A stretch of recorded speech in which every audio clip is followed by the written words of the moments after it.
In this video, I'm going to show you how to add your face or someone else's face to Face ID on iPhone.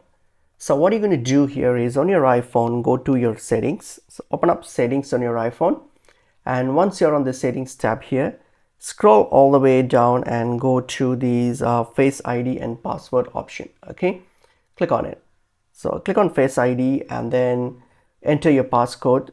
Okay, so once you have entered your passcode, and you'll get to this screen here. So here, what you're going to do, you're going to click on this setup alternate appearance. Okay, this option here. So you're going to click that up.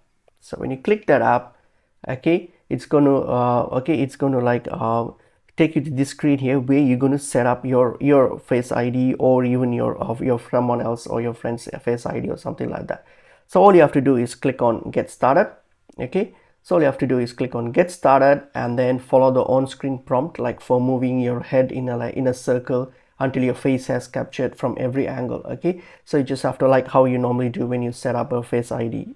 Okay, so you just have to do that, click on get started and then do, like, position your head and everything, and then just get that thing, get the whole scan and everything done, and repeat the process of rotating your face and circle provided so the camera can catch you from every angle. Okay, so you got to just do that, and once the scan is complete, you'll receive a message saying that your Face ID is now set up. So that's how you do it.